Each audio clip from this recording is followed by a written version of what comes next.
Oi, gente, tudo bem? Então, hoje vamos ter a nossa segunda parte da análise de Nove Noites, do Bernardo de Carvalho. Ontem o Ari já deu uma boa contextualização pra gente, já falou sobre os espaços na obra, já contou um pouco sobre o enredo, um bom resumo sobre os personagens. E hoje, então, nós vamos falar sobre trechos específicos para mostrar características do Bernardo de Carvalho na escrita dele. E então, eu vou esperar o Ari entrar pra gente começar e ter esse bate-papo. Acho que ele até já entrou. Deixa eu ver.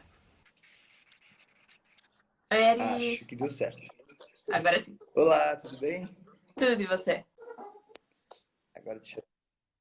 Tudo Ajustar a ótimo. câmera. Ajustei a câmera aqui, o meu suporte improvisado aqui. Vamos, vamos juntos no vestibular retomar então as 9 noites, Com né? certeza. Só vou abrir aqui os slides que a gente parou ontem. Chegamos até a parte das análises, não era isso? Então, nós falamos por último do foco narrativo e como você já tinha comentado sobre o enredo, a gente nem entrou nos slides do enredo em si, porque você já tinha comentado anteriormente que eu tinha feito alguma pergunta e acabou saindo. Aí falamos do Certo. agradecimento que ele fala no final do livro, né, na página 169, que ele mesmo já fala que é um livro de ficção, que é baseado em fatos reais. E aí eu acho que o que vem depois são os aspectos linguísticos. Ah, ótimo. Então, antes de entrar nas análises, vamos falar um pouquinho dos aspectos linguísticos. Ótimo. Vou virar aqui então. Ok, ok. O que que a gente só lembrando mais uma vez, tanto a Vicky quanto quem estiver vendo, se quiser fazer comentário, fique à vontade para comentar. O que que é marcante em relação aos aspectos linguísticos na obra? Primeiro, a questão da polifonia discursiva. Polifonia é sempre a ideia de várias vozes, quando surgem várias vozes. Essas várias vozes, elas podem surgir de maneira direta ou de maneira indireta, através de citações, ou como se ele estivesse citando a fala de alguém dentro do discurso dele para sustentar uma ideia. O que a gente vai ver, na verdade, no transcorrer do romance, é que as sete cartas que o Buell escreve para as pessoas são destinadas a familiares e às pessoas que ele tinha contato. São 7 cartas. À medida em que o jornalista vai avançando na sua pesquisa, ele vai tendo contato com algumas pessoas que receberam as cartas. E a voz dessas pessoas não aparece de maneira direta no romance, mas elas aparecem mediadas pelo narrador jornalista. Então, ele usa, em diversos momentos do romance, trechos ditos ou supostamente ditos pelas pessoas que receberam as cartas. Mas há também a participação da Marisa Correia, né, num diálogo que ele tem diretamente com ela, ele encontra com ela na USP. A voz do orientador do Well. Enfim, algumas vozes vão surgindo de maneira indireta. Mas a polifonia discursiva, ela se dá porque o discurso em si, que é montado a partir do narrador protagonista, ele se monta baseado em diversas vozes. E por que a gente chama de polifonia discursiva e não só de polifonia? Porque nós temos que duvidar muito desse romance. A gente duvida desse romance o tempo todo. Não há, de fato, como se ter certeza, e o narrador não prova, não nos garante que essas muitas vozes, de fato, mas muito provavelmente são as vozes do próprio narrador. Características de missivas testemunhais. Então, como é que ele sustenta essas vozes? A maior parte dessas vozes é sustentado com essa ideia de que a documentação investigada neste romance é uma documentação baseada em cartas, baseada em envio de cartas do Buell para os seus entes. E essas cartas são testemunhais. Essas cartas elas revelam algum momento da história do Buell que acabariam auxiliando o jornalista na construção desse grande quebra-cabeças. Tudo isso para justificar a pesquisa que ele está fazendo e dar uma certa veracidade para aquilo que ele está investigando.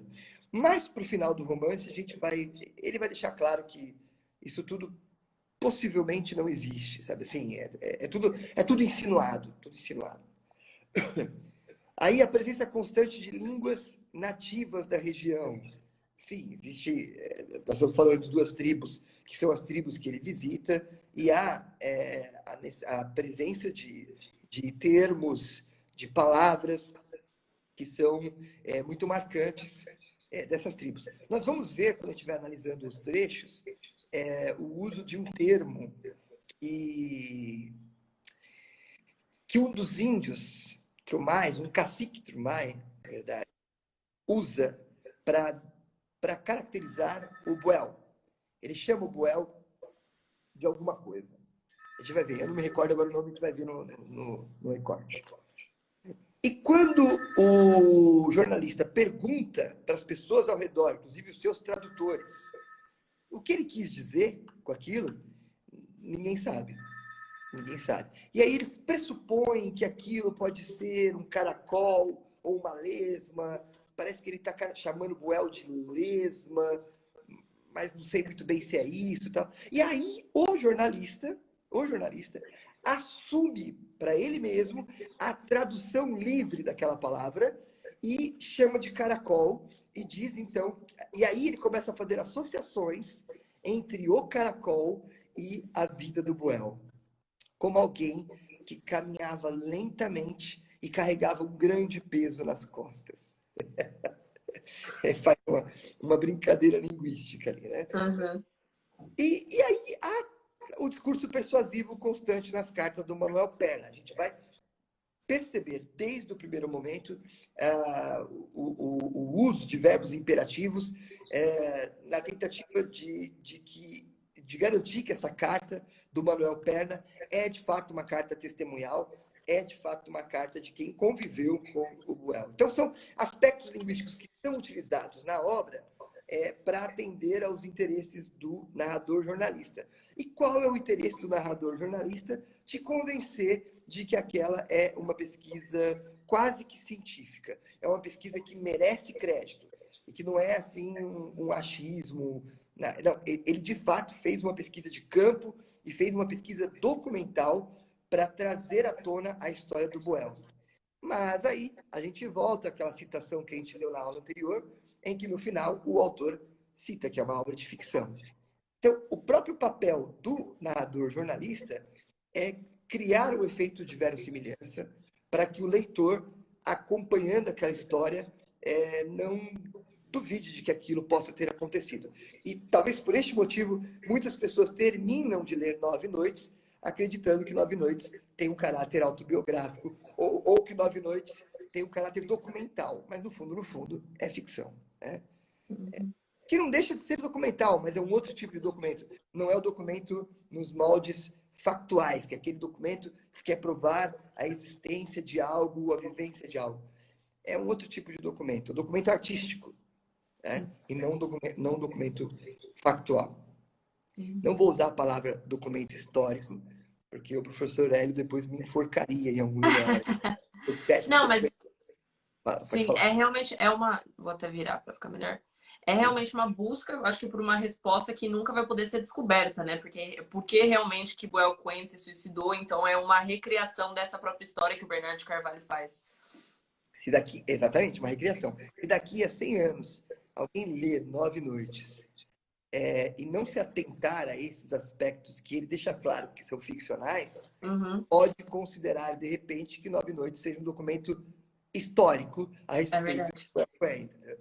Então, a gente incorre, muitas vezes, em aceitar como documento histórico e factual textos literários. Sim. Então, é muito difícil fazer essa distinção, né, do que é história e do que é ficção. Com o passar do tempo, elas acabam se juntando e, numa amálgama de significado, se torna uma coisa só. Um exemplo claro, por exemplo, nos tempos atuais, é a história de São Jorge. São Jorge era um guerreiro, era um soldado romano. Portanto, se ele era um soldado romano que nasceu no Império Romano, nasceu, na verdade, o que hoje é a Itália, né? Ele nunca poderia ser da Capadócia, né? Então, o Jorge da Capadócia é mais mítico, é mais inventado. E o Jorge, o Jorge documental é o Jorge romano, que acabou morrendo por defender o cristianismo até o fim. Então, com o passar dos anos, eles juntaram essas duas figuras e transformaram numa só. Logo, esse Jorge romano acaba aparecendo para nós com vestimentas de guerreiro medieval que lutou contra dragões e nasceu na Capadócia. Quer dizer, eles misturaram tudo. E alguns colocaram ele até na Lua. Para alguns, ele está lá na Lua. Você nunca viu o Jorge na Lua, Vicky? Então, ou é uma imaginação muito fértil, ou... mas eu acho que o ser humano tem essa tendência, acho que principalmente na contemporaneidade, tem essa tendência de tentar achar aspectos autobiográficos do autor ou da história ou de fatos dentro das obras. Isso é uma coisa também que eu percebi porque em português esse ano eu tive que ler o livro Budapeste, do Chico Buarque. E Ótimo, tem ótimo. a questão da entremanha da autoria realmente do livro do Budapeste, e aí O tem Ghostwriter. o Ghostwriter do José Costa, então o livro inteiro tem essa entremanha de quem é o autor de Budapeste, quem não é, e, e eu acho que isso causa essa estranheza para o leitor e essa vontade de tentar descobrir o que realmente é verdade e o que é mentira. Então, eu acho que isso é um caráter muito presente que pode fazer com que uma pessoa que leia Nove Noites daqui a muito tempo ache que essa é a história de Bell Queen de verdade ou não, ou pelo menos fique questionando isso, né? Pois é. E o Chico Buarque gosta tanto do que você falou, ele gosta tanto disso, que quer ver? Ele lançou um livro há 6 anos atrás chamado O Irmão Alemão. E este livro aqui nesse aspecto, nesse sentido que você falou, é o pior que existe. Porque aqui, em tese, ele está contando a história de um irmão dele, só que não é Chico Buarque, é um tal de Titio, que é Francisco Hollander. Hollander é o nome do personagem. E tem um irmão que nasceu na Alemanha numa relação extraconjugal que o pai dele teve na Alemanha. Só que, assim, as relações biográficas e ficcionais, o tecido é o mesmo. As histórias são costuradas no mesmo tecido. E não dá para você desvincular. Mas, no fundo, é um romance, é uma ficção. Portanto, toda vez que eu tentar recontar uma história e recontar essa história a partir da ficção, há grandes chances de que essa história ficcional passe a ser aceita com mais veracidade do que a própria história. Né?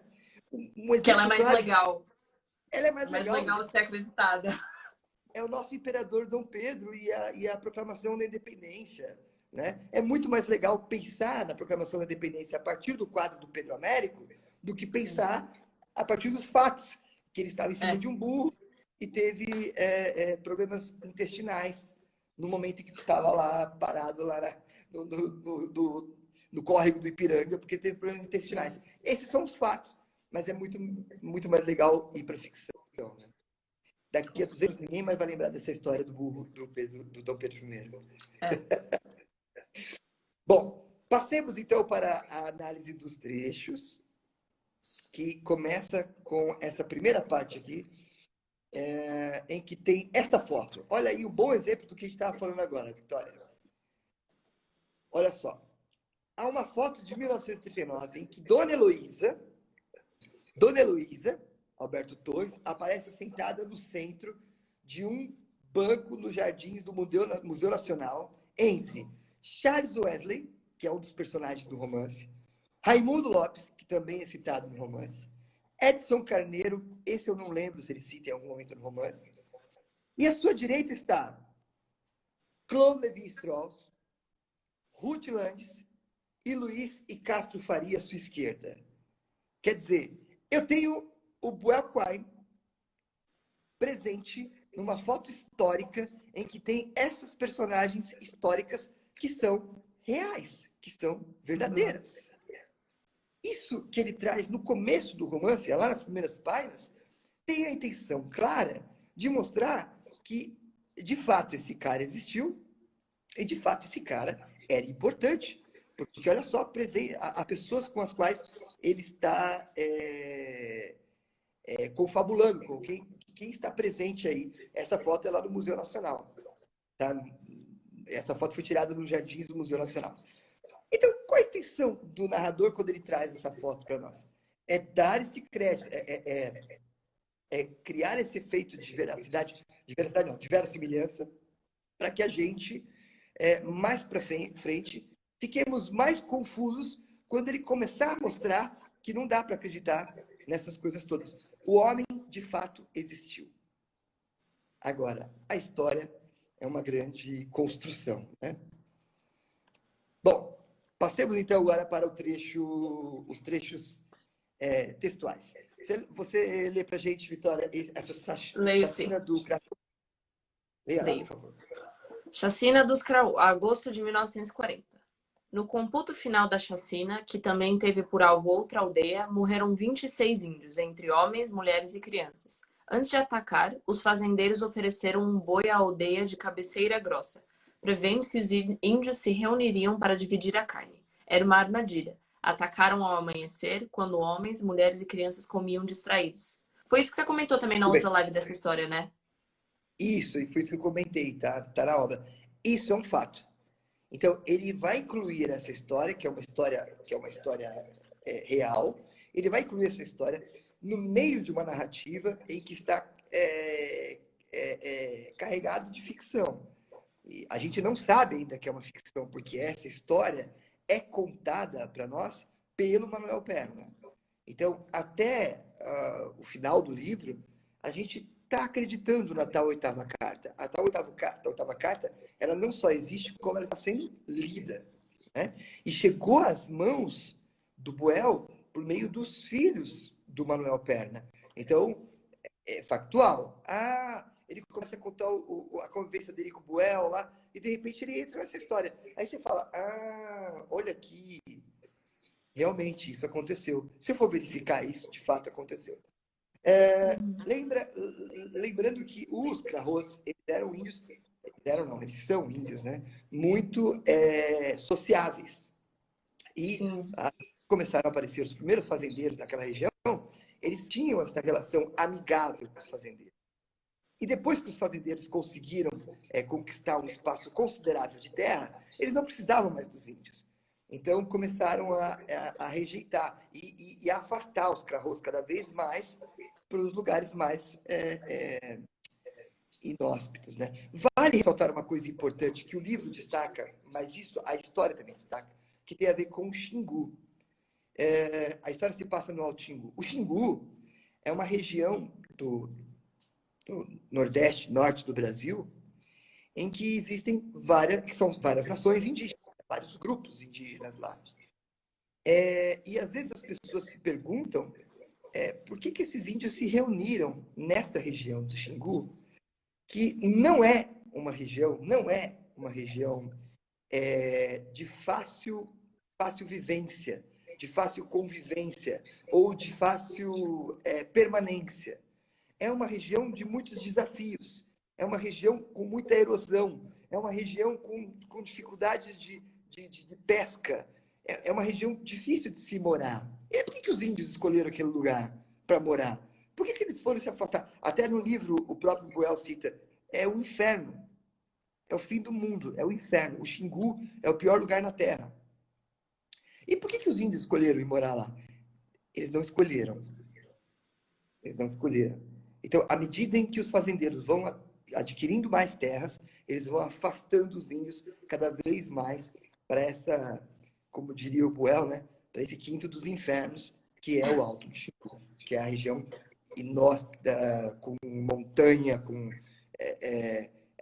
onde a natureza não ajuda, na verdade. A natureza ela é inimiga dos moradores que lá estão. Eles têm dificuldades, inclusive, de conseguir alimentos. Por isso que os Krahos, no romance, eles ficam com carne, eles matam um animal e ficam com a carne daquele animal, sem nenhum cuidado de secar aquela carne, ficam com elas por dias e vão comendo aquilo. Né? Enfim, não é muito bom. Bom, aí tem essa chacina, então, que eu faço. Agora, e o 11 de setembro? Aqui está falando dos eventos históricos, né? E o 11 de setembro? Leia pra Vou gente. ler então. A edição do The New York Times, de 19 de fevereiro de 2002, que distribuíram a bordo, anunciava as novas estratégias do Pentágono: disseminar notícias, até mesmo falsas, se preciso, pela mídia internacional. Usar todos os meios para influenciar as audiências estrangeiras. Fazia 10 meses que eu não voltava a Nova York. A última vez havia sido 5 meses antes do atentado de 11 de setembro. Não tinha visto a cidade sem as torres. Tudo bem, tá vendo? Então, eu tenho aqui um fato histórico, que é as Torres Gêmeas. Tenho, aliás, uma informação que eu particularmente desconhecia. Eu não sabia que o Pentágono tinha usado de fake news para poder convencer a mídia internacional de que era necessário, de que seria necessário uma guerra contra o terror. Né? Eu não desacredito nisso porque é muito provável que isso tenha acontecido. Sim, Até também a não própria sabia disso, né? não sabia que eles tinham usado fake news. Aqui ele disse que foi o The New York Times, que em 19 de fevereiro de 2002 distribuíram a bordo, anunciava as estratégias. O The New York Times publicou isso, eu não sabia disso. De qualquer forma, o anthrax, a contaminação pelo anthrax, sim, isso eu sabia que tinha muita fake news e que de fato pouquíssimas pessoas foram afetadas com o tal do anthrax, mas que na época os Estados Unidos fez com que fosse, é porque o povo estava esquecendo já, não é que estava sendo 11 de setembro, mas estava amenizando, o desejo de vingança estava amenizando, e o governo americano tinha que alimentar aquilo nas pessoas. Então falou, olha, o terror não acabou ainda, tem o anthrax, pode acontecer com qualquer um, você pode morrer a qualquer momento, tem que apoiar a gente para invadir o Afeganistão. E conseguiu apoio para invadir o Afeganistão, o Iraque, para invadir o que ele quiser, ele tem apoio dos norte-americanos. Né? Esses dois trechos eu trouxe para mostrar que o livro tenta se situar, se inserir em momentos históricos, para que essas narrativas que acompanhem esses momentos históricos possam ganhar aí mais crédito. Essa é a intenção inicial do autor. Uhum. Passemos então para o próximo. Você tem alguma pergunta, Vicky? Não, eu só achei bem interessante isso que. Vou virar rapidinho. Que ele tenta se situar nesses momentos históricos, porque eu acho que ele acaba fazendo com que o leitor preste mais atenção, porque por serem fatos históricos e terem um marco realmente na história da humanidade. Então não é como se ele estivesse falando do achismo ou colocando coisa. Claro que ele vai colocar certos aspectos de fantasia dentro da história dele, isso é claro, ele vai dentro dos eventos históricos, mas isso dá uma, igual você falou, dá uma segurança a mais pro que ele tá falando, dá uma confiança pro leitor. Isso é um artifício. Isso é um argumento, é uma forma de embasar o argumento. Eu pego, então, Uhum. fatos que são de senso comum, não, são conhecidos por todo mundo. Também não adianta nada se ele pegar um fato histórico que ninguém conhece. Sim. Aí fica difícil, tem que ser um fato de senso comum. Todo mundo sabe que foi o 11 de setembro. Todo mundo sabe que aconteceu aquele massacre. Ah, eu não sabia. Então pesquisa no Google lá que você vai saber. Não é uma coisa difícil. Uhum. Agora, Sim. ele usa isso justamente para falar, olha, tá vendo só? O recorte histórico é esse, eu estava lá. Eu fui a Uhum. Nova York 5 meses antes. Eu fui a Nova York depois do ataque das Torres Gêmeas. Então, eu estava lá. Eu existo. Eu faço parte disso aqui. Se E o lugar causa até um existe. certo choque, porque a pessoa fica, uau, ele tava no 11 de setembro, que é isso? Causa uma familiaridade. Sim. Você cria uma familiaridade, ele cria uma aproximação com você, que você lembra do ocorrido. Aí você fala, olha só, ele estava lá, olha, aconteceu isso. E isso é uma forma, um artifício muito utilizado nos romances. E nos Uhum. romances contemporâneos, isso ainda é mais forte. Só que o romance tradicional, ele tinha a preocupação de fazer com que você acreditasse também na ficção. Então, vem lá o fato histórico e vem a ficção, ele tinha a preocupação de fazer com que você acreditasse nos dois de uma maneira conjunta. No romance contemporâneo, ele não tem essa preocupação. A gente vai perceber que ele está tentando te provar alguma coisa, mas na sequência, ele vai te mostrar, quer saber? Acredite se você quiser. Se você não quiser Uhum. acreditar, não tem problema. Né? Tá nem aí, ele não tá nem aí. E isso tem a ver com as características que nós vimos lá no início, né? É, eu quero te mostrar que existe veracidade nisso, mas no fundo, ele vai colocar uma pulguinha aí atrás da orelha para você ficar duvidando. Como a gente duvidou lá em Budapeste, daquela personagem em Budapeste, como a gente duvida do Irmão Alemão e de outros romances contemporâneos. Né?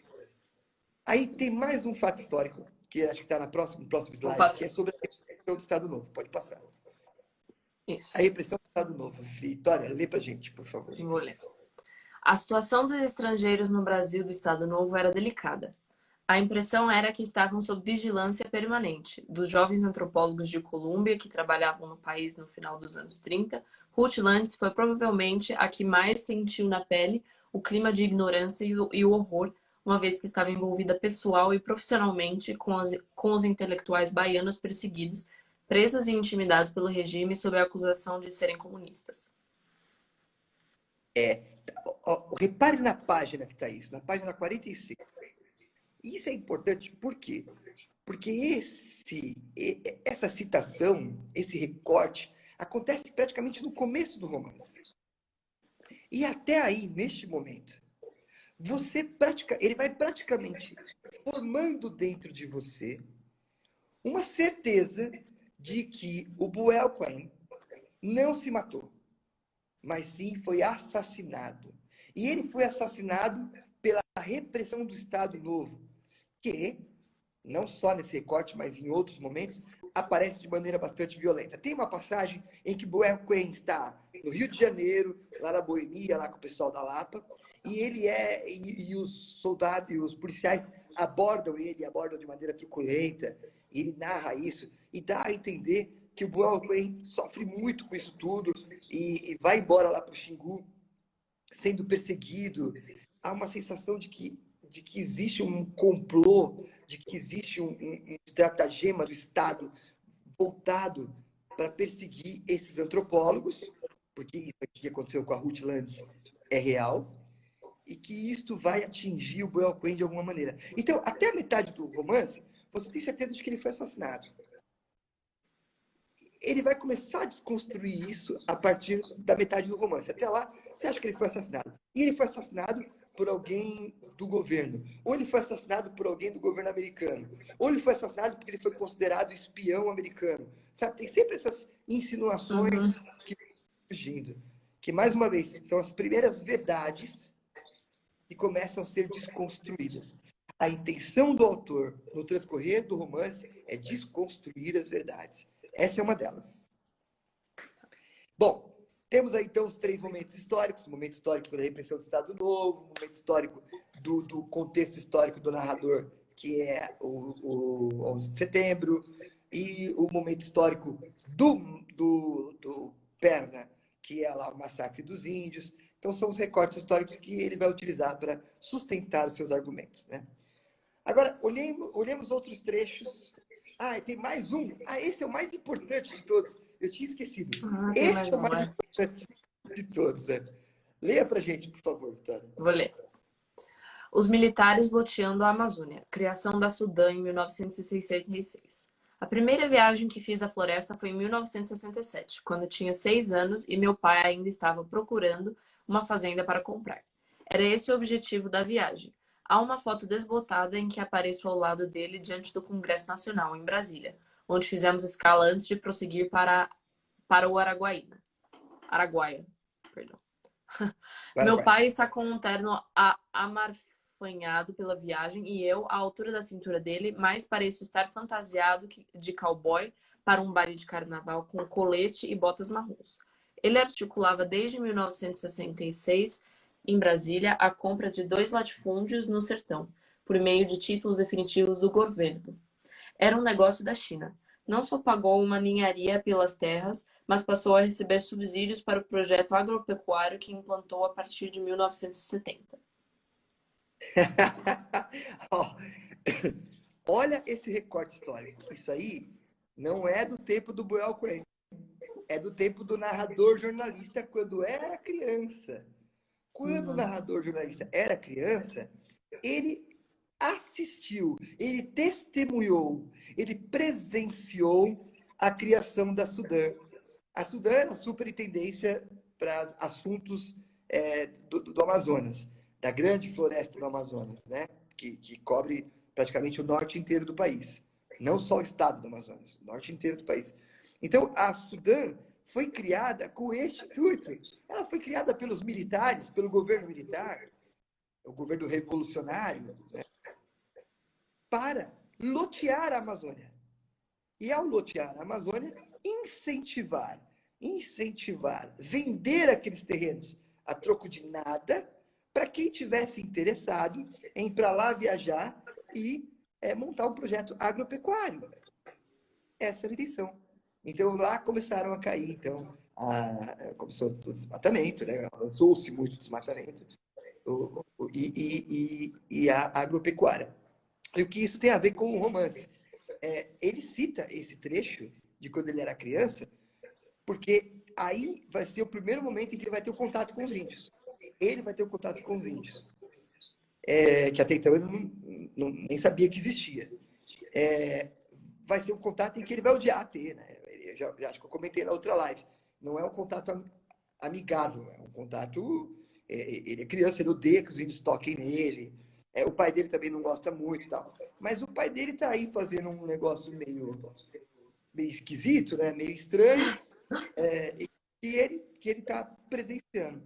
O fato é que esse desmatamento da Amazônia vai reduzir ainda mais o território indígena, vai empurrar ainda mais os índios para o Alto Xingu ou para regiões inóspitas da Amazônia. Porque as boas regiões, os planaltos da Amazônia, porque a Amazônia tem muitos planaltos, os planaltos e as planícies do Amazonas serão devastados para a plantação de capim para a criação de gado. Então, esse é um contexto histórico importante. Sim. Isso diz muito do caráter do pai dele, que depois também vai ter um problema em relação à pessoa dele, né? Passemos, então, após esses eventos históricos, os nossos recortes que virão na sequência. Desculpa, ainda não acabou, ainda não. Nossa, Ari, desculpa, porque eu tentei dar uma separada para dar para ler melhor e eu esqueci que tinha mais um pedaço. Quer que eu leia ainda? Não, leia, só para a gente concluir o que eles disseram. A prática foi estabelecida como programa pelo governo militar, que, sob o pretexto de desenvolvimento da Amazônia, não só subvencionou a compra de centenas de milhares de alqueires a preço de banana, como em seguida financiou nababescamente os projetos de ocupação pelos fazendeiros. Em geral, bastava derrubar a mata, plantar capim e encher as fazendas de gado. Meu pai devia ter os contatos certos. A finalidade da viagem era achar as terras. A finalidade da viagem era achar as terras. Era só o trabalho que ele tinha, era achar as terras. E aí ele falava, olha, eu quero de tal morro a tal morro, é meu. E aí me lembra um pouco o século XIX, quando, no Memórias Póstumas de Brás Cubas, que falava do contexto do século XIX, quando o pai do Brás Cubas levanta ele e fala, filho, até onde você consegue alcançar com seus olhos lhe pertence. Porque, no fundo, nós estamos tendo... o governo militar, segundo esse relato, está tendo o mesmo modus operandi que os colonizadores tiveram, né? Que os programas de colonização do governo português teve. O que você quer ir lá? Você quer ir lá para a Amazônia para criar gado? Tá, me fala onde você quer ir, eu faço a demarcação, é seu, acabou.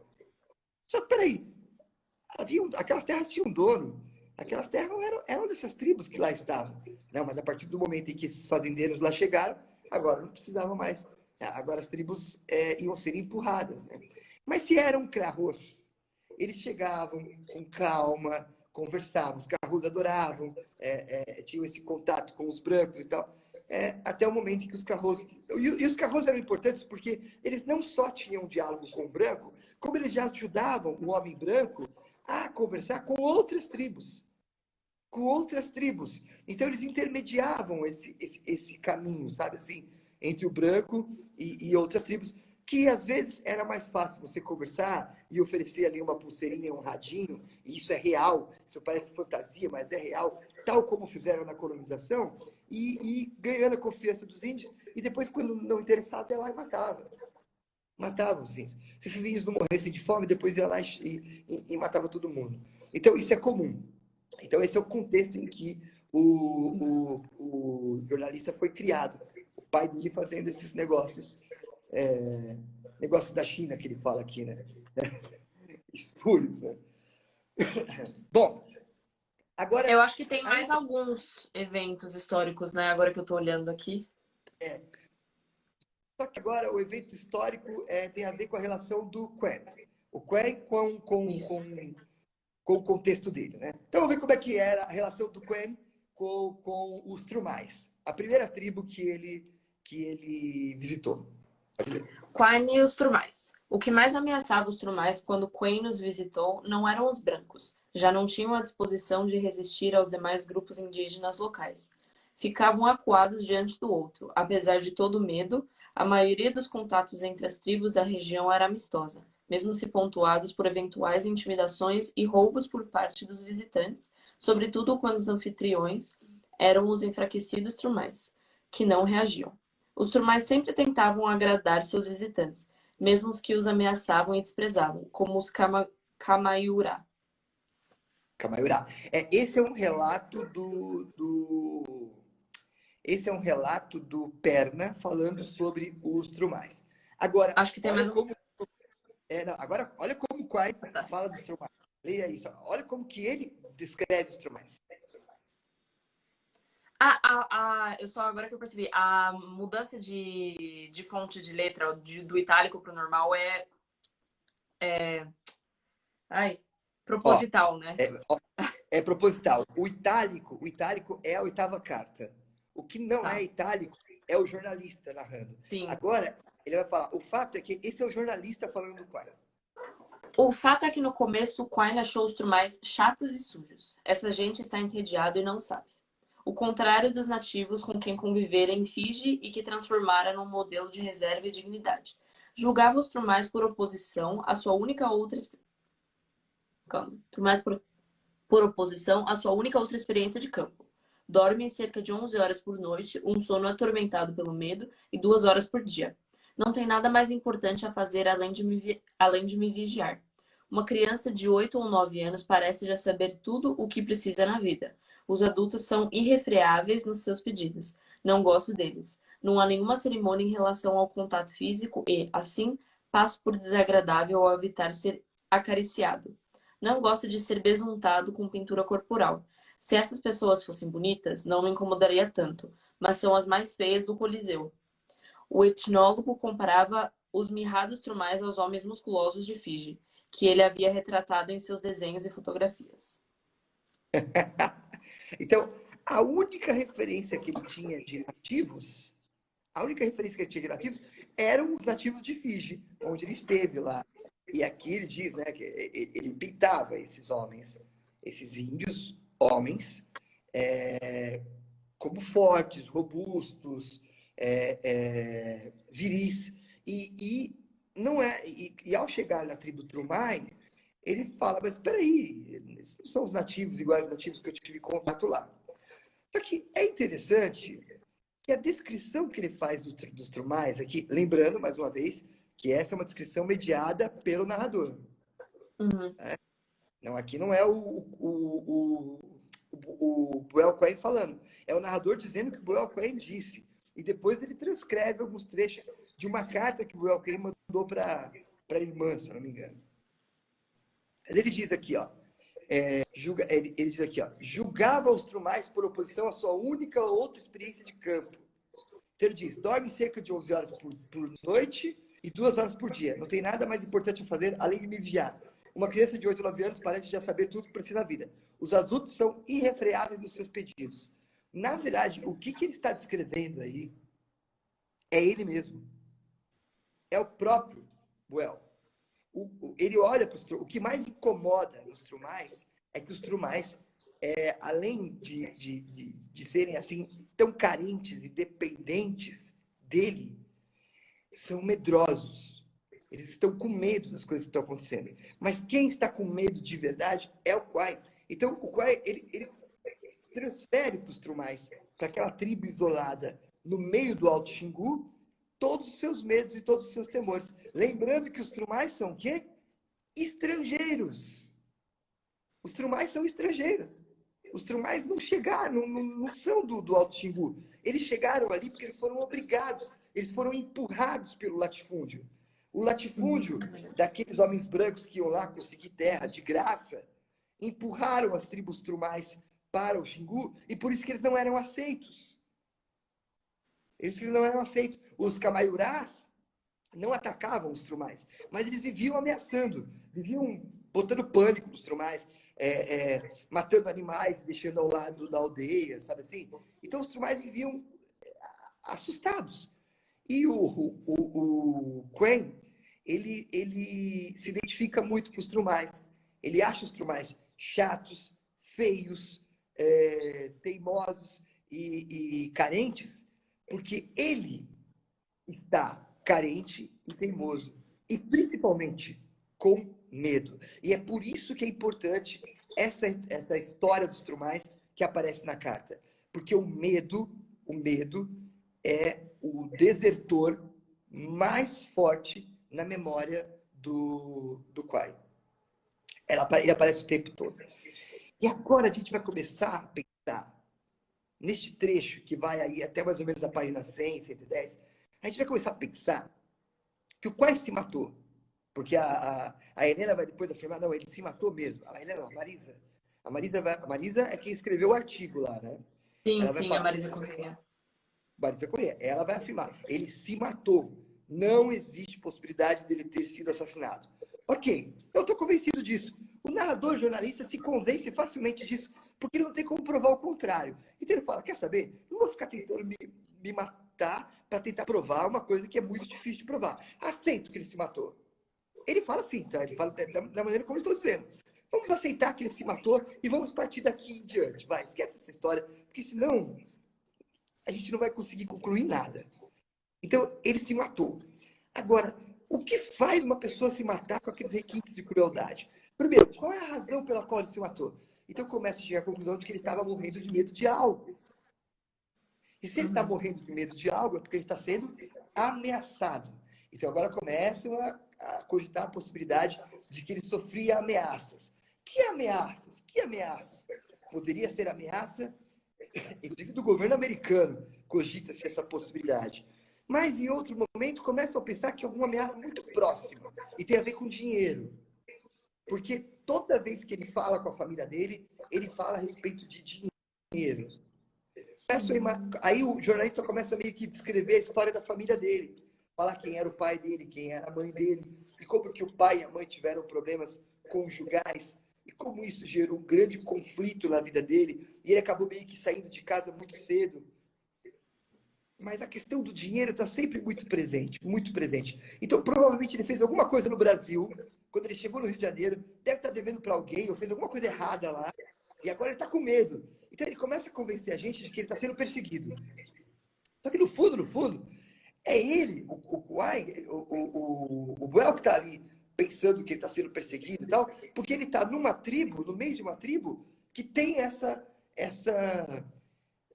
sensação de perseguição, essa paranoia o tempo todo. Mas é ele que está paranoico. Então, por isso que a descrição que ele faz do Stromae não condiz com a realidade. Quer dizer, não dá para acreditar, né? Pode até ser que seja verdade, mas não dá para acreditar. A única coisa que dá para acreditar é que os Trumais, de fato, eram estrangeiros.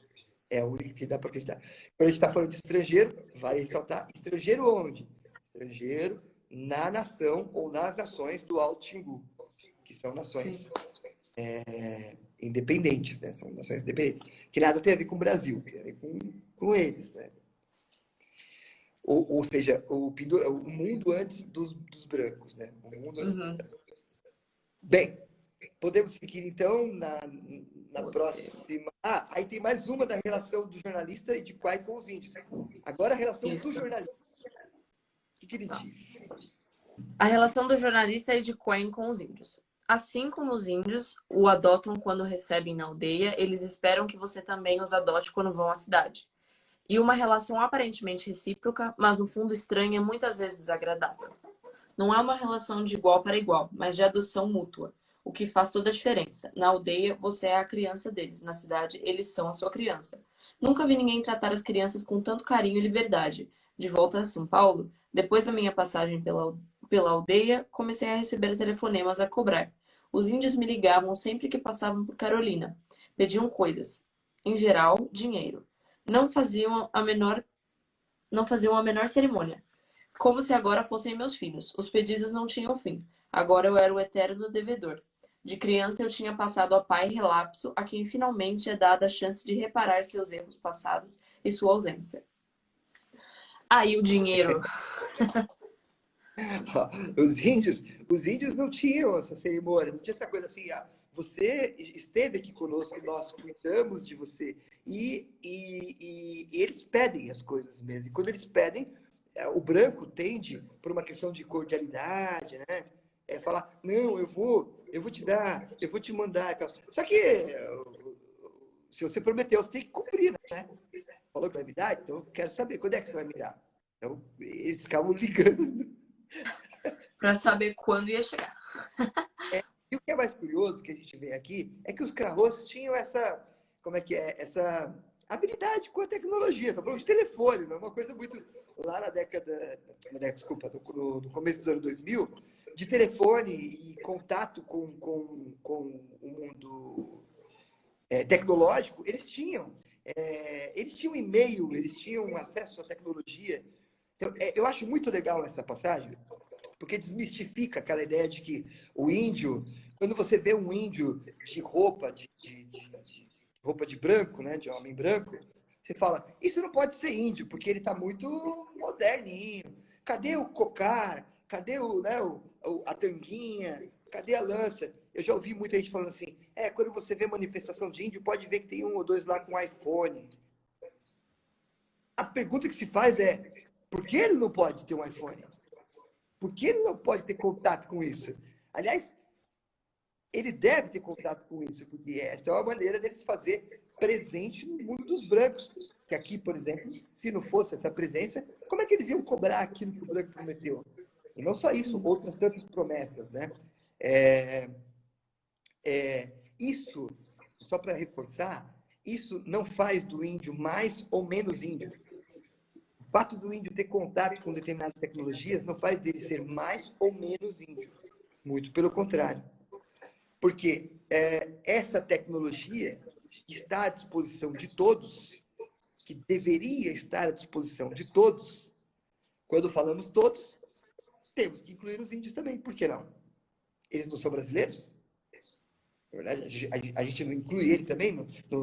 De um modo geral, eles não pertencem ao censo? Ou eles são retirados, são excluídos declaradamente das benéficas tecnológicas? É assim que deve ser tratado? Então, essa parte é interessante porque mostra que essa relação é uma relação conflituosa do jornalista, que não é nem do Cohen. O Cohen foi lá atrás. Aqui o jornalista com os índios está mostrando que não gostou não de ter tido contato com eles, que eles são mimados e que eles tratam um homem branco com certo desdém, eles acham que é criança, né? Aí ele diz, quando ele fala assim, agora eu era o pai, agora eu sou o eterno devedor.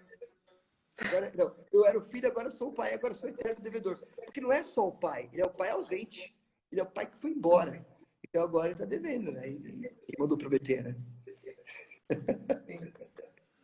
De fato. Bem, continuemos aqui na sequência, a gente vai lendo cada um dos parágrafos para a gente comentar rapidamente sobre isso. Vai lá, nas notas. Esse agora, só para eu lembrar, eu sempre me confundo. O itálico é a oitava carta, certo? É a oitava carta. Isso aí é o Márcio Perna, que ele está lendo a carta do Márcio Perna, então a oitava carta. Vamos lá. Manuel Perna, né? Manuel, que Márcio, Manuel Perna. Eu e os nomes. Imagina. Eu também, porque é muita confusão esse livro e eu tô tentando aos poucos entender, assim. Vamos lá. Nas notas que deixou sobre os Krahos, Cohen se refere a doenças introduzidas. O estado de saúde na aldeia requer atenção urgente do governo. Além de gripes comuns, as doenças sérias são tuberculose, lepra e provavelmente sífilis. A minha incerteza quanto à sífilis se deve à ausência de manifestações avançadas da doença, tais como o mal de Parkinson, ataxia ou paresia. Eu não sei se é paralisia ou paresia mesmo. É paresia mesmo. Isso, tá. A maioria dos sintomas que observei pode ser causada por tuberculose. Na sua obsessão, não é impossível que já visse a si mesmo por toda parte. Ah, pronto, entregou. Aí, essa carta entregou. Aquilo que a gente acabou de falar dos trumais, quando ele vai para os... Agora eu estou falando do Bill Quine. Aquilo que ele Sim. acabou de falar dos trumais lá, que os trumais eram medrosos, e eram feios, e eram chatos. Agora ele está falando dos carros. E olha o final desse parágrafo que diz: na sua obsessão, não é impossível que já visse a si mesmo por toda parte. Pronto. Entregou o que aconteceu. Quem está doente? O próprio Bill. O próprio Bill. É, o Buell, né? Aí a gente ficou com Buell, Bill. a gente chama de Bill. Aí a gente pegou, é Bill. Aí foi, é o Bill. O próprio Bill, ele está doente. E qual é a doença que ele tem, que se revela a partir daí? Sífilis. Sim. Agora, então, nós vamos então identificar e perceber o seguinte: ele não só tem medo de algo exterior, ele está com medo de morrer. Uhum. Ele tem medo da morte. E esta doença que está corroendo ele e que ainda não se manifestou com Parkinson ou qualquer outra manifestação mais grave, ele reconhecendo que tem a doença, ele sabe o problema que essa doença vai gerar na vida dele. E ele não sabe como tratar disso. Daí mais uma perturbação. Então, ele está doente e tem alguma coisa exterior que está pressionando ele. Só o fato de estar doente não é justificativa para ter se matado. Mas a gente vai chegar lá, agora o Manuel Perna já identificou que ele está se vendo por todos os lados. O Buell se viu por todos os lados. O certo é que... Continua pra gente. O certo é que, ao deixar a aldeia pela última vez, ele estava fugindo.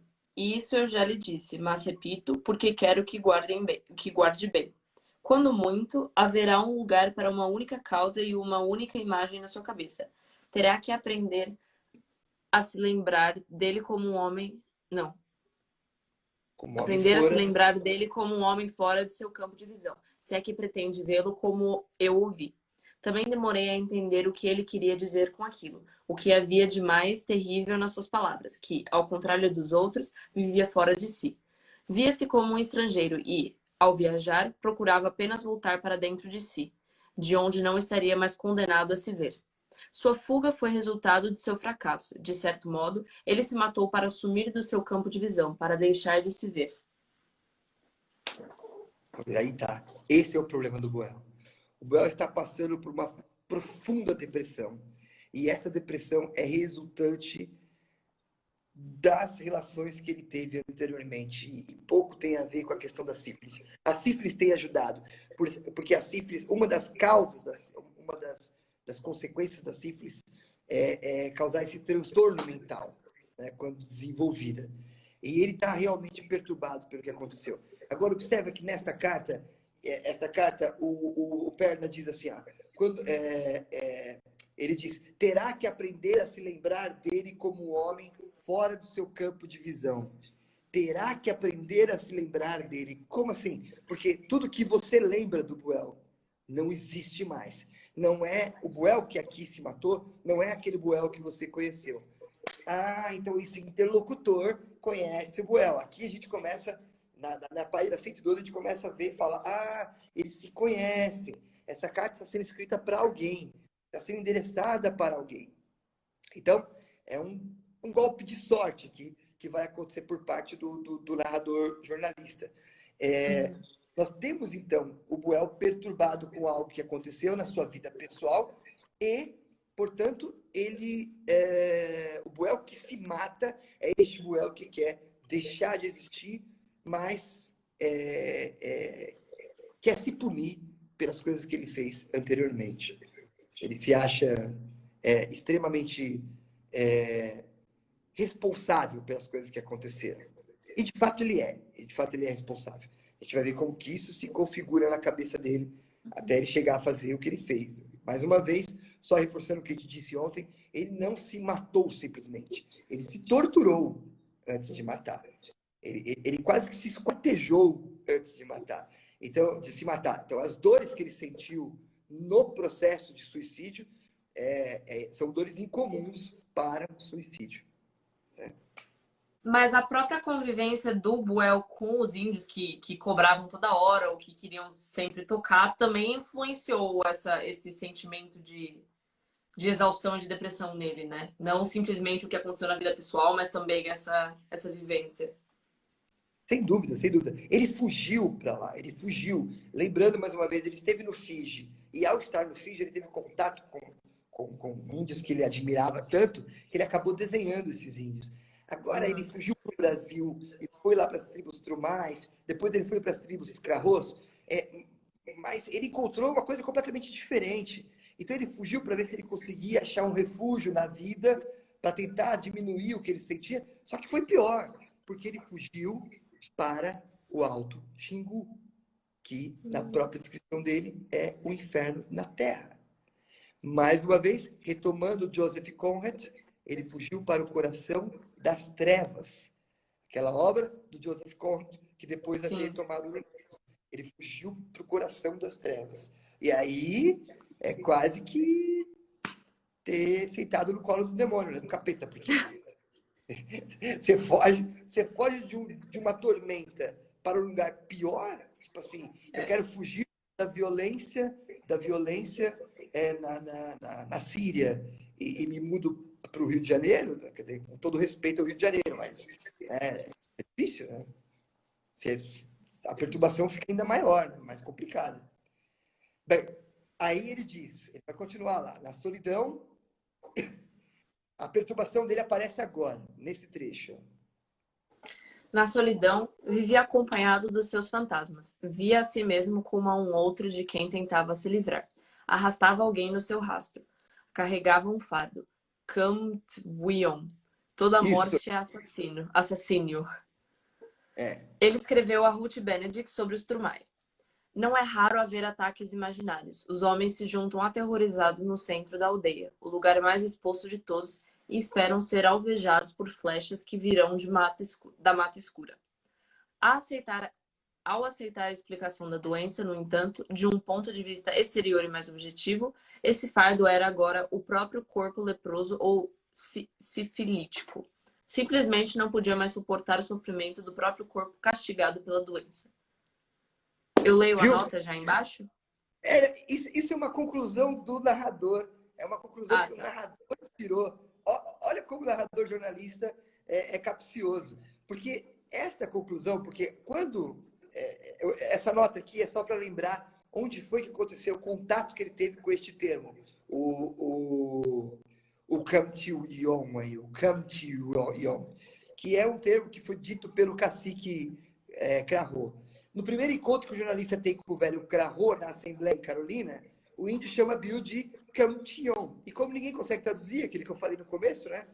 O mais perto que chegam é de lesma ou caracol. A imagem do caracol é adotada pelo jornalista para descrever o fardo do seu biografado. É importante lembrar disso, porque como ele não consegue traduzir a palavra, e ele acha em determinado momento que isso vai dar muito trabalho, ou que é um trabalho um tanto quanto desnecessário para o projeto maior dele, ele abandona.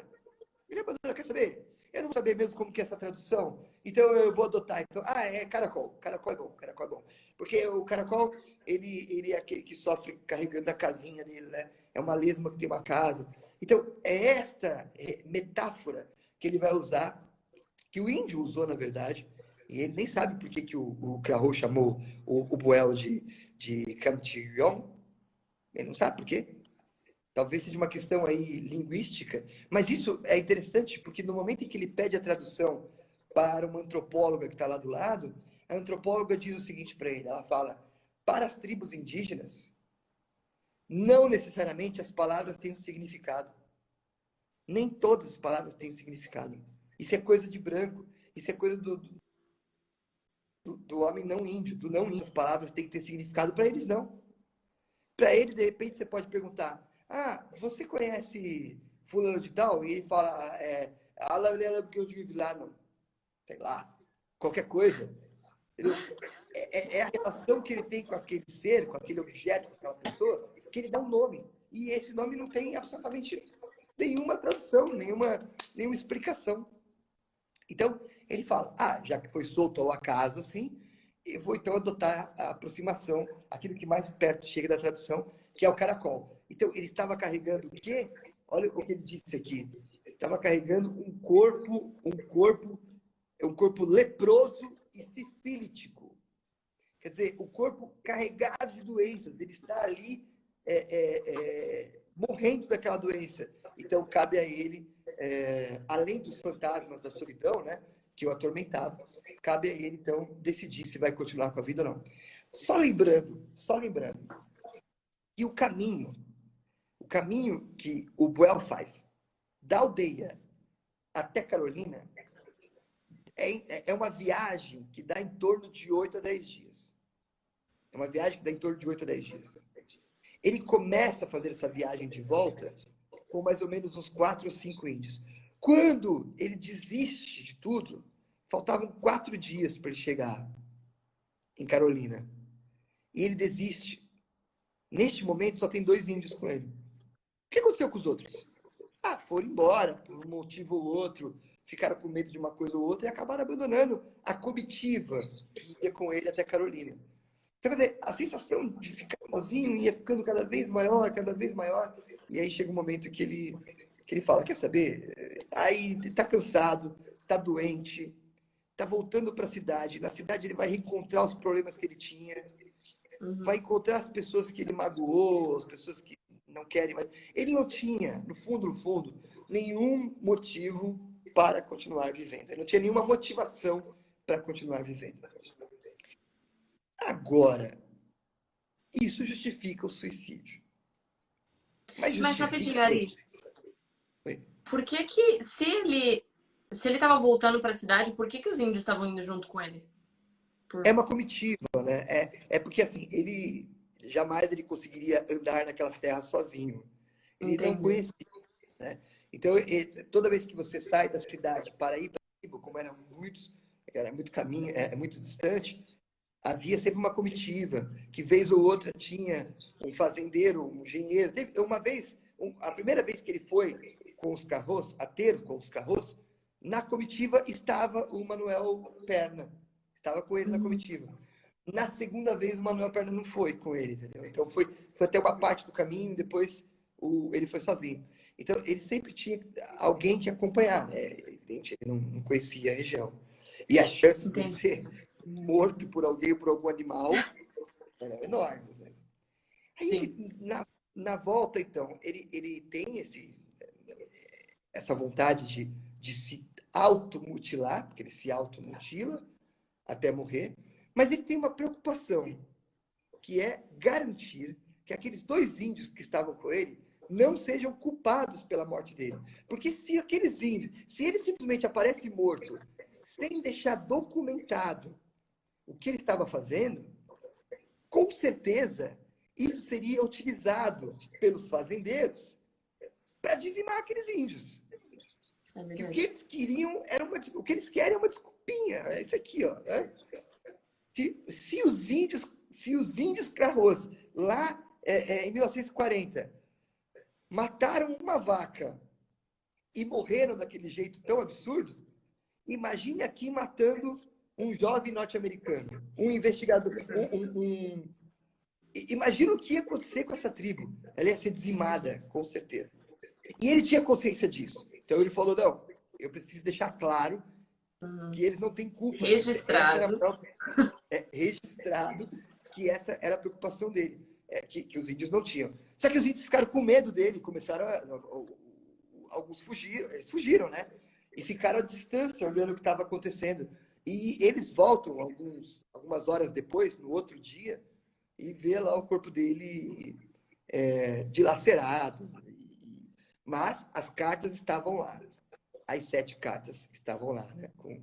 Endereçadas. Mas, lembrando, não foi só essa a intenção. Essa era uma das intenções. Mas ele também tinha intenção de se desculpar com as pessoas que tinham acreditado nele, né? O orientador dele, que depois pegou a pesquisa dele e roubou a pesquisa dele e assumiu como se fosse dele, sabe assim? O orientador dele foi lá e roubou a pesquisa do Buell na maior cara de pau e fingiu que era ele que tinha investigado tudo aquilo.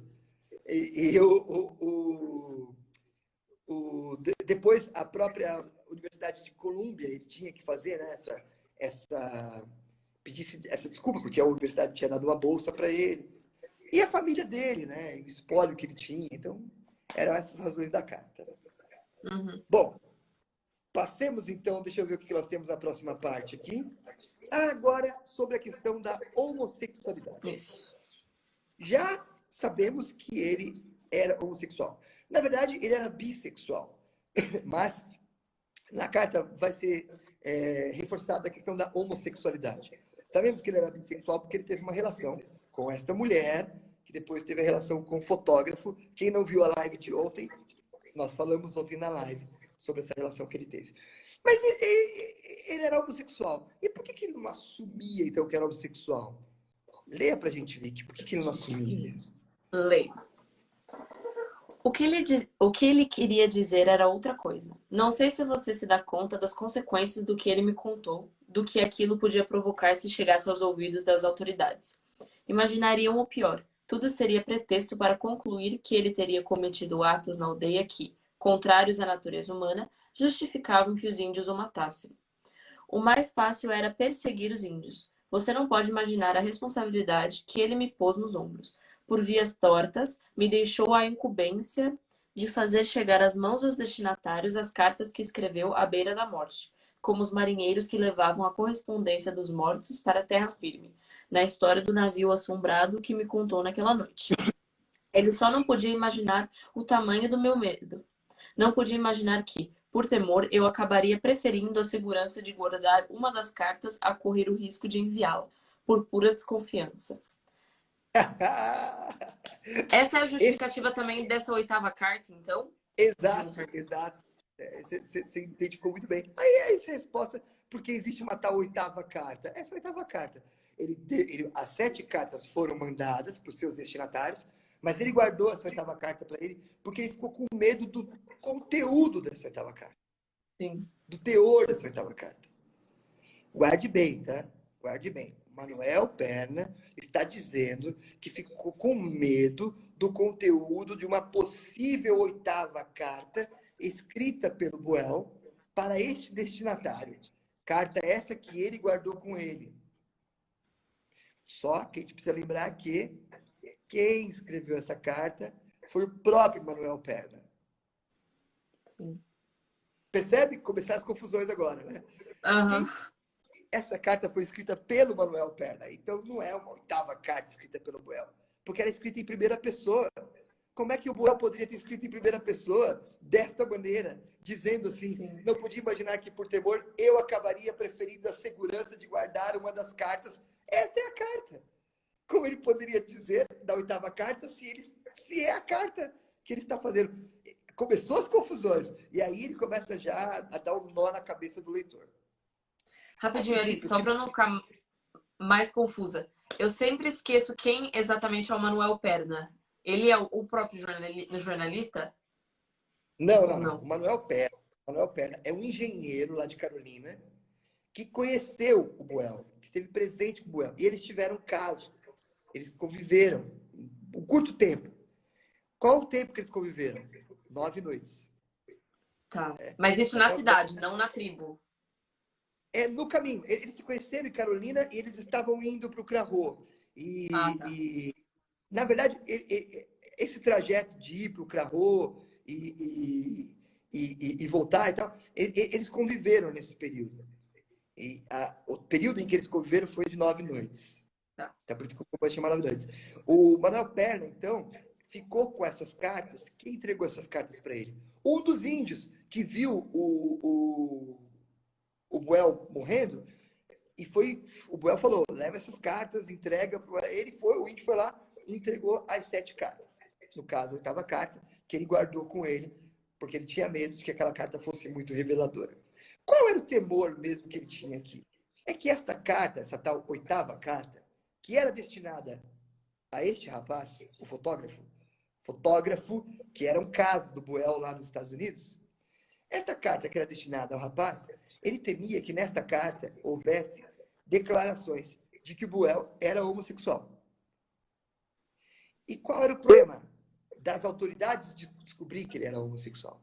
O problema era que se as autoridades descobrissem que ele era homossexual, e o homossexual na época era tratado principalmente como alguém pervertido, seria a justificativa que a autoridade diria para invadir aquela tribo, que agora estava contaminada com sífilis, e a sífilis que foi levada pelo pervertido do norte-americano que era gay.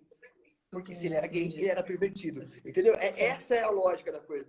Então, era a justificativa que a autoridade ia pegar para invadir a tribo. Então, ele ficou com tanto medo disso.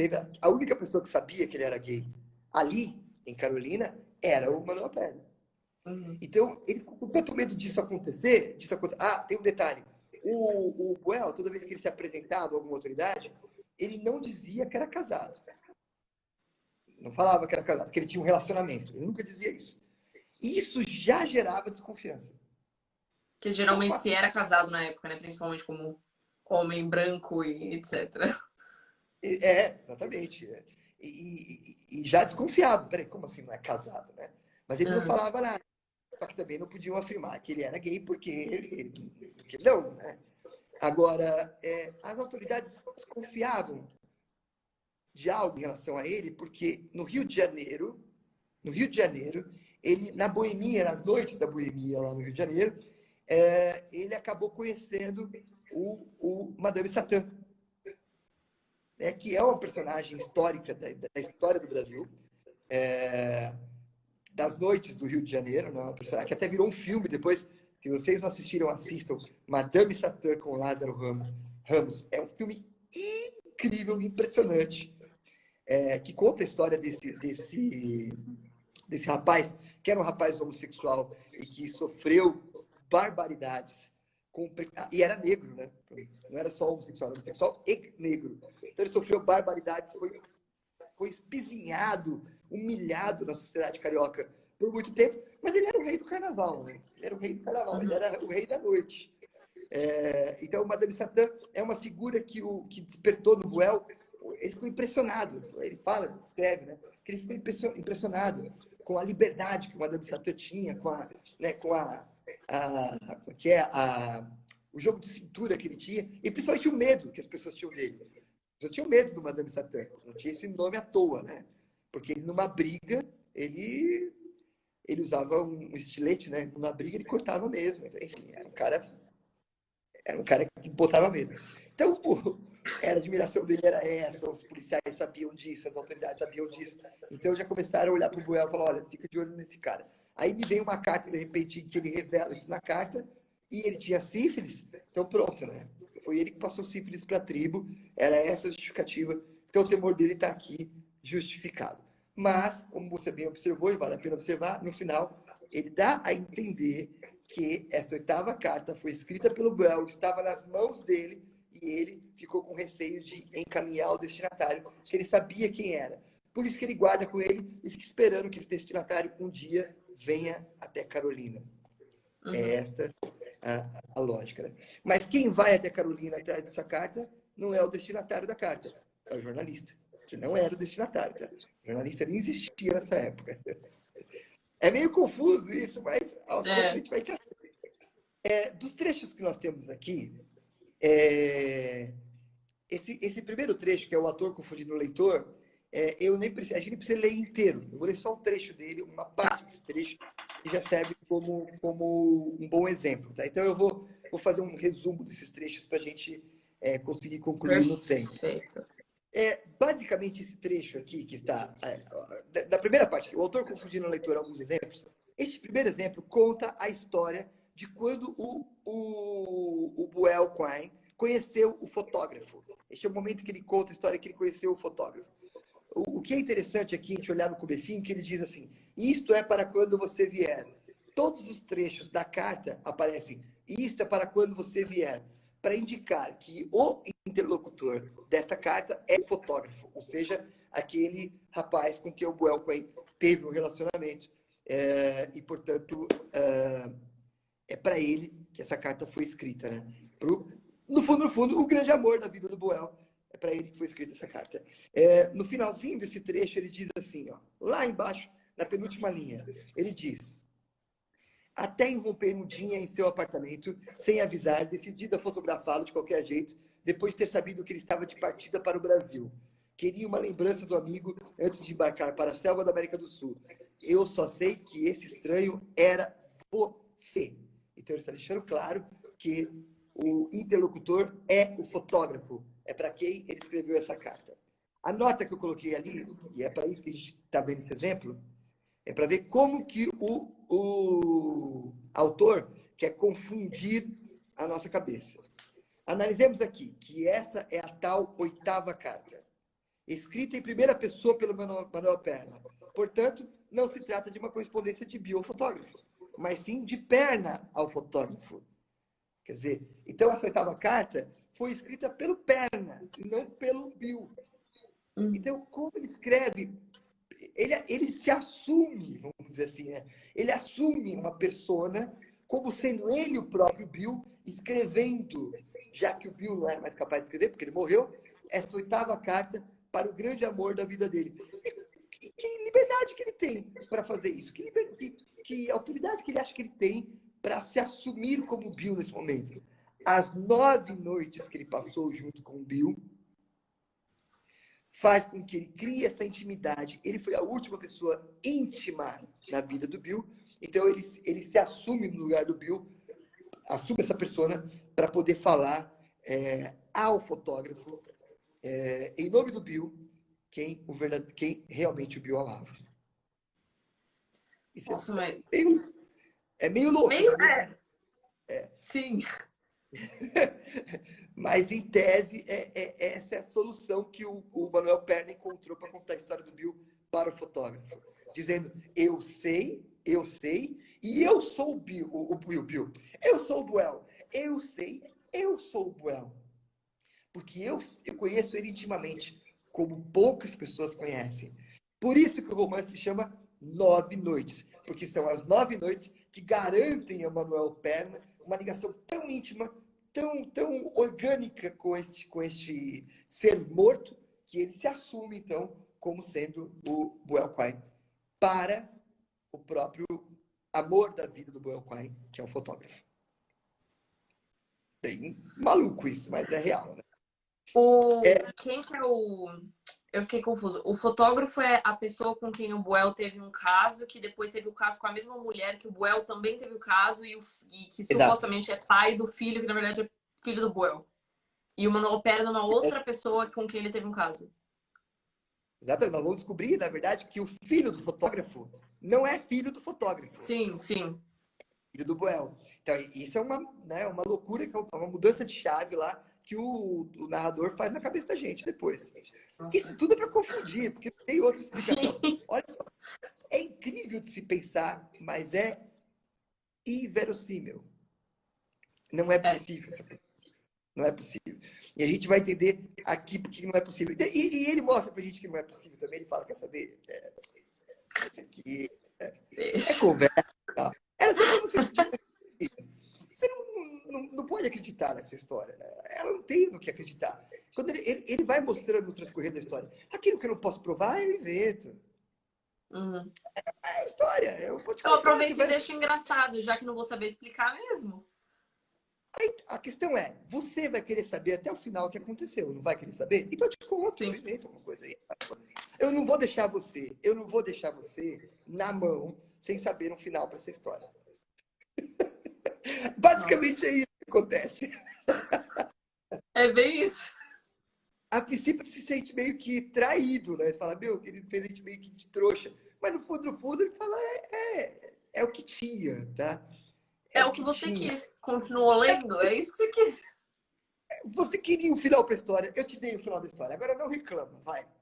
É bem isso. Mais ou menos isso.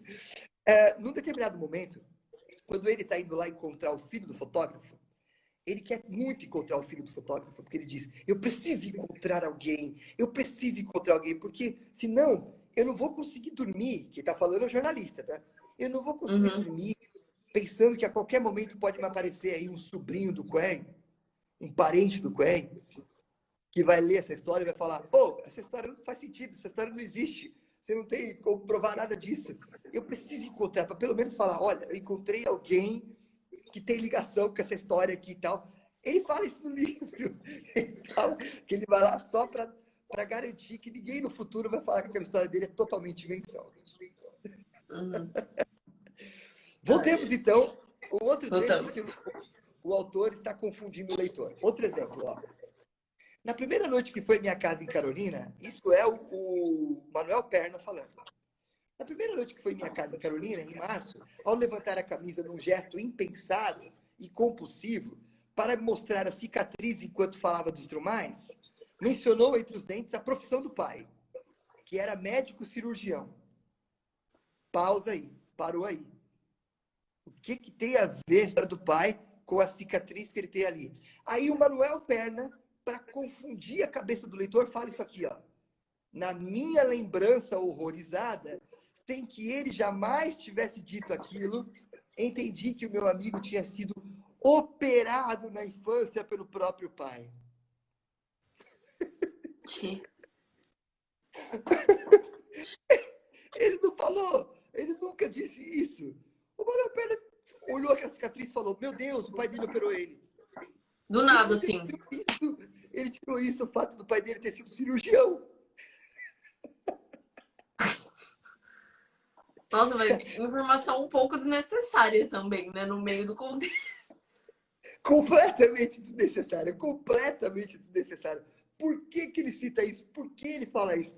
É justamente para confundir a cabeça do leitor. Para o leitor guardar isso. Lembrar. Você vai lembrar que o Bill Quinn teve problemas com o pai.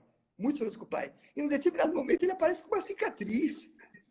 Uma cicatriz. Quando ele está vindo lá do Strumai, onde os Strumai eram muito tristes e depressivos, e ele também era triste e depressivo, ele aparece com uma cicatriz. Nossa, então foi o pai dele que fez essa operação. Porque o pai dele era cirurgião e fez isso Uhum. quando ele era criança. Não faz o menor Gente. sentido. Ele faz isso só para confundir a cabeça do leitor. É só para desconstruir. Né? Essa é a lógica da coisa. Daí, olha agora essa passagem, que absurdo. O americano falava mais com Balbino e Mundico, porque eram os que melhor dominavam português. Detalhe, quem está falando isso aqui é o jornalista. O jornalista foi para Carolina no ano de 2001, tá? Guarda essa data, 2001. Ele foi para Carolina e lá ele teve então a comitiva que ia lá para os Carros e aí encontrou aqui o tal de Balbino e Mundico, que eram os que melhor dominavam, que eram dois índios. Mundico tinha sido levado por um pastor para Itacajá, onde foi educado antes de voltar à aldeia. Fiquei na dúvida, olha o que o narrador está falando. Fiquei na dúvida se não era dele, do pastor ou do próprio Mundico, que Buell Quinn estava falando no relatório que deixou sobre os Carros, ao mencionar a influência de um homem particularmente sofisticado, de 35 anos, que ensinava danças brasileiras aos índios. Diniz era apenas um menino que acompanhava os passos do antropólogo com curiosidade. Você percebeu? O jornalista, o narrador jornalista, está lá na aldeia, na presença do tal Mundico, que é um índio que fala bem português, no ano de 2001. E num determinado momento ele fala assim: será que não é este Mundico que o Buell Quinn falou lá atrás, que tinha 35 anos em 1939 e que, portanto, tinha mais contato com as pessoas e ensinava as pessoas a... Olha que absurdo que ele está falando. Como é que esse Mundico podia ter 35 anos em 1939 e estar vivo em 2001, caminhando com a gente aqui na comitiva? Não faz sentido. As datas não É batem. isso que eu. Não é possível isso acontecer. Ele devia ter 130 anos agora, pelo menos, ou sei lá, pelo menos uns 100 anos. E está caminhando na comitiva. Não faz sentido. E é um jovem. Então, percebe? A intenção é confundir. Se você não prestar atenção no que ele está falando, você está vendo que ele está desconstruindo o que ele está falando. Ele falou, isso aqui foi um devaneio que ele teve. Ele Aham. viu o índio lá, Mudica, e falou: será que não é esse índio que o Coelho falou lá na carta? Lógico que não, meu amigo. Por que, que ele citou isso? É óbvio que não é. Mais uma vez, para desconstruir. Igual aconteceu lá com o caso do pai cirurgião. Esse é o comentário que eu fiz ali embaixo. Então, podemos partir para o outro slide, que eu acho que tem mais um. Ah, tá aqui a nota, isso. Essa nota foi o que eu comentei aqui agora. Aí está a oitava carta. Aí está a bendita da oitava carta. Então, agora, eu queria que você lesse esse trecho da oitava carta, só para a gente concluir essa maluquice toda chamada Nove Noites. Leia para a gente. Leio.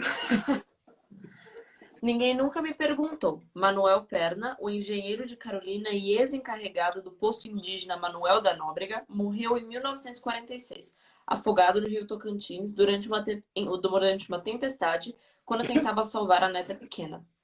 O Estado Novo e a guerra tinham acabado. Deixou 7 filhos, 3 homens e 4 mulheres.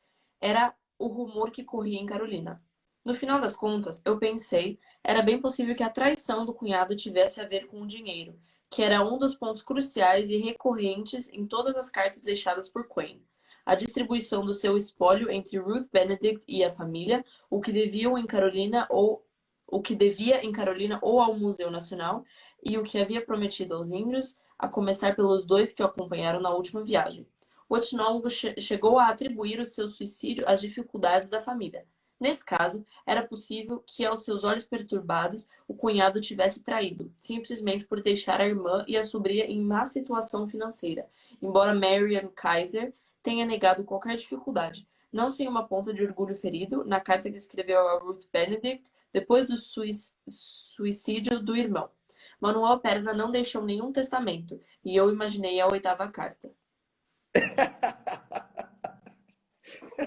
Pronto. Ele concluiu.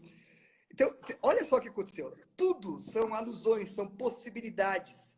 Quer dizer, eu acho que ele deve ter se matado porque ele devia muito dinheiro fora, porque ele ficou triste que o cunhado dele deixou a irmã dele na miséria. Só que a irmã dele não ficou na miséria, a irmã dele estava muito bem de grana, como ela falou depois, a Marion Kaiser, que é a irmã dele. E eu acho que ele se matou porque ele estava devendo dinheiro para aqueles 2 índios que estavam acompanhando ele. E a gente já viu que dever dinheiro para os carros é complicado. Difícil, coração, todo tempo. Imagina que a cada 5 minutos ele deveria estar ali no ouvido dele, né? Ele não fez, tá devendo dinheiro para todo mundo e falou: quer saber? Eu vou me matar. E aí a descrição toda. Só que simplesmente descrever tudo isso não faria sentido, ou não amarraria essa história, né? Então ele imaginou a oitava carta. Então o jornalista criou a oitava carta. O jornalista não é mais Manuel Perna. Não foi Manuel Perna, não foi Manuel Perna. O Manuel Perna. O próprio jornalista. Foi o próprio jornalista. Ele disse: e eu imaginei a oitava carta. Ele imaginou a oitava carta. Ele nem teve contato com o Manuel Perna. O Manuel Perna nunca deixou nada escrito. Manuel Perna não deixou nenhum testamento. E eu imaginei a oitava carta. O Manuel Perna não tem nenhum registro. Nenhum registro. Então, lembra que a gente falou lá no comecinho da polifonia discursiva? Eu ia falar também, Manuel Perna morreu em 1946, né? Não teria muito como ele ter escrito a oitava carta. Não tem nada. Não tem nada. Então, lembra que a gente falou de polifonia discursiva?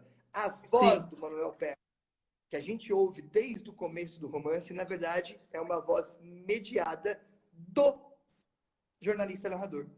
Portanto, em todo momento, quem está falando no romance é o jornalista narrador. É só ele. Só que a gente só vai descobrir aqui, nesse momento em que ele fala: eu imaginei a oitava carta. E todas as ligações da oitava carta. Porque ele criou o romance, então. Ele criou a própria justificativa do que ele buscava, né? Exato, ele criou o documento. Você precisa de um documento histórico, gente, eu preciso provar o que aconteceu com ele. Ele escreveu 7 cartas, eu investiguei as 7 cartas, não prova nada.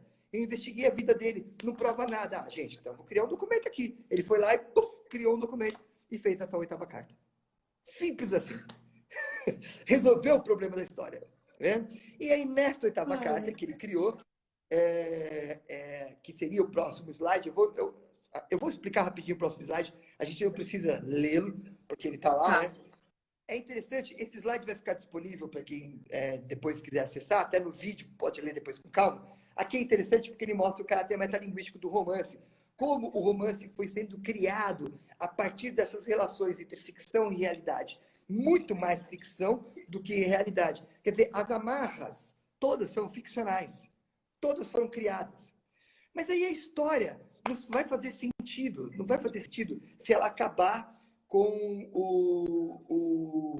se ela acabar com a morte do Coelho, a morte do Manuel Perna.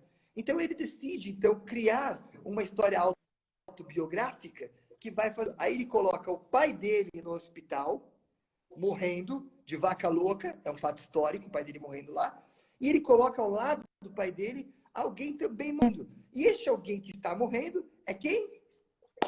O fotógrafo.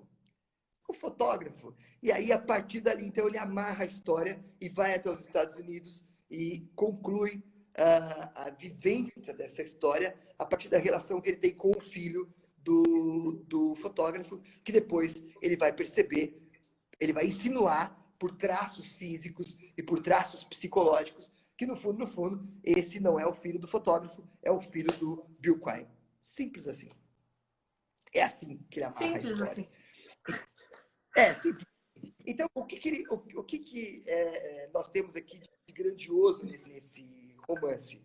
Que aí fica para as reflexões finais, né? Aquele comentário sobre Joseph Conrad, eu já falei, já citei. Agora, sobre o Moby Dick, tem a ver com o personagem Quequeg, que também é um personagem sombrio em Moby Dick. Ele cita Moby Dick como sendo o livro que o fotógrafo mais gostava. E o Joseph Conrad, o Conrad. Sobre essa revisitação histórica, ele revisita a histórica para revisita escrevê-la. Então ele reescreve ao seu bel prazer, como ele acha que essas coisas deveriam se encaixar. E essas personagens, elas estão o tempo todo suspensas no campo físico e no campo psicológico, porque sem o campo psicológico não haveria a possibilidade de amarrá-las numa história tão envolvente e tão fascinante como a que ele conta para nós. É por causa dessa última nota aqui. Ó. A suspensão entre a realidade e ficção guia o leitor por entrevistas com pessoas que viveram com o Quine, arquivos públicos e memórias deixadas em cartas escritas pelo suicida e por seu amigo. Quer dizer, cria esse ambiente de realidade a partir de uma história completamente fictícia.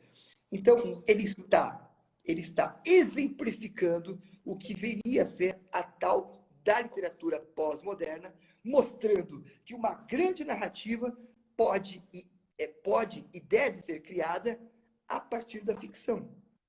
E que as grandes narrativas históricas que a pós-modernidade condena dizendo que não existem mais, também foram criadas dessa forma. E que podem ser retomadas, basta a criatividade e a vontade dos autores contemporâneos. É mais ou menos isso que ele fecha nas 9 noites. Mensagem final de Bernardo Carvalho. Mensagem final de Bernardo Carvalho. Você é capaz de contar uma grande história. Conte esta grande história. Crie uma grande narrativa. Não caia nessa história de que acabou, de que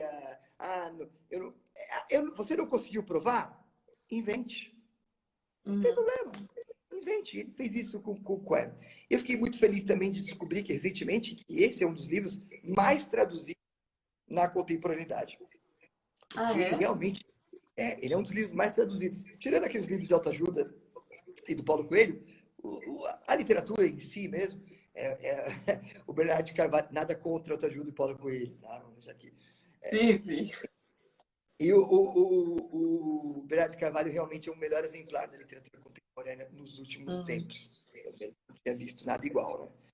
É impressionante, vale muito a pena. E para você que está indo se preparar para o vestibular e vai ler Bernardo de Carvalho, tenho certeza que vai ser o primeiro de muitos livros dele que você vai ler, porque é fascinante. A maneira como ele brinca com o leitor e a maneira como ele faz o leitor acreditar que em algum momento que o leitor está entendendo o que está acontecendo. Mas no fundo, não está entendendo nada. Porque ele desconstrói tudo isso para criar uma nova narrativa. A narrativa das verdades relativas.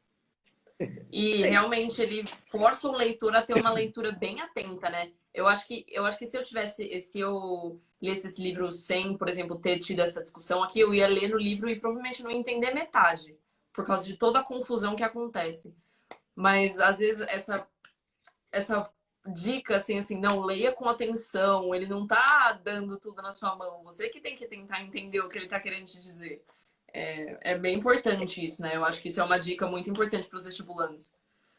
É essencial. A chave deste livro está numa única frase.